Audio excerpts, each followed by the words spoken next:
దేవుడు మీ దేవుడు అబద్ధం ఆడమంటున్నాడా? లేదు కదా. ఎక్కడైనా సత్యమేగా పలకమంటున్నాడు, యథార్థ దేవుడికి ఇష్టమంటున్నాడు. ఎక్కడ చెప్పినా కూడా ఏ ఒక వాగ్దానం ఏ గ్రంథంలో రాసినా నువ్వు పాడుపడిన ఆలోచనలతో ఉండు, నీకేం పర్ల, నేను ఆశ కలిగి ఉన్నాడందు నేను ఉంటాను అన్నారా?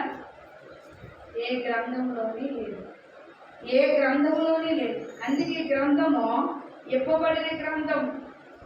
ఈ గ్రంథం అట సత్యంతో కూడినదట, అగ్నితో కూడినదట, గాలితో కూడినదట. ఈ గ్రంథములను ఎవరైతే చేతపట్టి ఉన్నారో సత్యములోకి స్వతంత్రంలోకి నడుపుతాడు. ఇక్కడే కాదు, శరీరంతో ఉన్నప్పుడు భూమి మీద కాదు, నిత్యరాజ్యంలో ఎలాగ వాసతులు ఉండడానికి కూడా నిన్ను చేర్చే మార్గమై ఉందట ఈ గ్రంథం. ఈ గ్రంథంలో ఇదిగో దేవుడి పోలికలో ఉన్నాడని రాయబడలేదు. నేను గాలి అన్నాను, నీరై అన్నాను, అగ్ని అన్నాడు, సత్యమును జీవమును మార్గమైనా అన్నాడు. అంతేగాని నేను ఇగో ఈ కోజులో ఉన్నాను, ఈ రకం అన్నదా? లేదు. నువ్వు ఏది ఎదుర్కొన్నాడు? ఆయనను భూమి మీద విస్తరింపబడిన వాక్యమును పట్టుకొని అనుసరించినాడు అన్నాడు. ఆయన సత్యమై ఉన్నాడు కాబట్టి ఆ సత్యాన్ని పట్టుకొని నువ్వు వెంబడించమన్నాడు.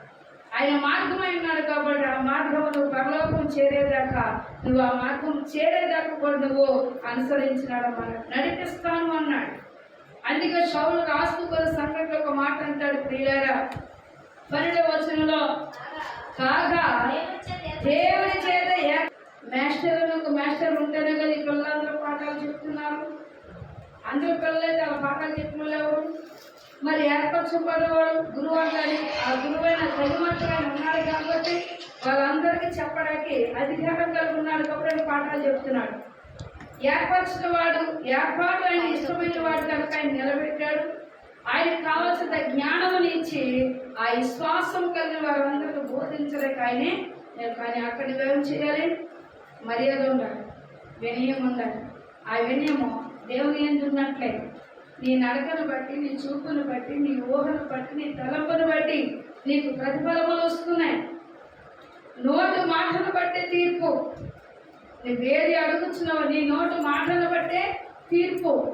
అందుకన్నాడు, క్రాస్ చేసి చూస్తున్నప్పుడు అది ఎలా కనపడుతుంది అంటే అప్పుడు ప్రతీది కూడా